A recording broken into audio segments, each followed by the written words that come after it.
Tous les mois, les reporters de Mon Nuage TV vous emmènent en voyage et vous font vivre leurs aventures caméra à la main. Avec Mon Nuage TV, découvrez une nouvelle destination comme vous ne l'avez encore jamais vue.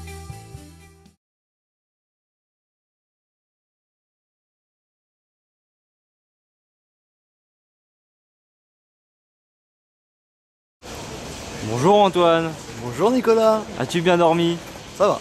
dans cette ville de Rennes? Je te propose de te rendre dans un endroit qui n'est pas commun dans les grandes villes de France. C'est-à-dire? Eh ben tu vas voir tout de suite. On va aller dans le métro. Bravo.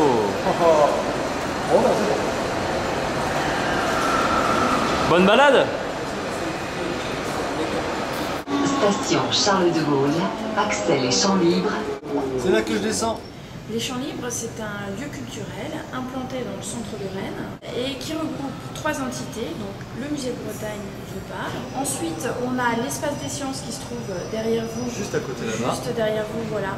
Et qu'on retrouve sur la maquette. Sur la ici. maquette, voilà. On comprend bien sur la maquette sa forme, donc ce cône surmonté d'un dôme qui abrite un planétarium. Nous avons également la bibliothèque métropolitaine dans cette grande pyramide inversée vitrée et qui regroupe donc les collections de la bibliothèque de Rennes Métropole. Nicolas, pendant mon petit tour au Champ Libre, est-ce que tu as trouvé des endroits sympas à visiter dans le centre historique de Rennes? Pour tout avouer, je me suis un peu perdu. Mais c'est super sympa en fait, c'est ça qu'il faut faire dans toutes les ruelles, etc. Il y a des magnifiques constructions comme ça.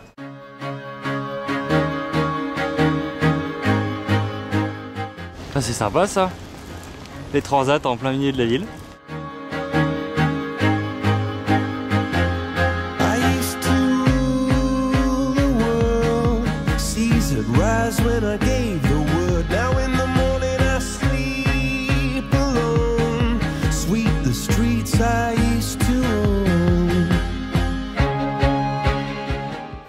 Ce matin, on était à Rennes, dans le quartier historique médiéval de la ville.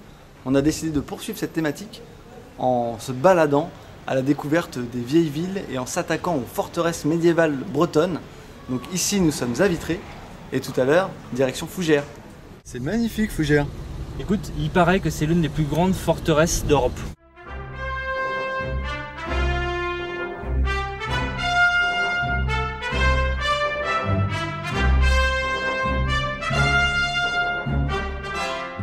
T'as l'air malin comme ça. Toujours. Tu fais très bien le garde. Le Xe siècle voit se construire une multitude de mottes féodales surmontées de constructions défensives en bois. Peu à peu, elles sont remplacées par des constructions en pierre,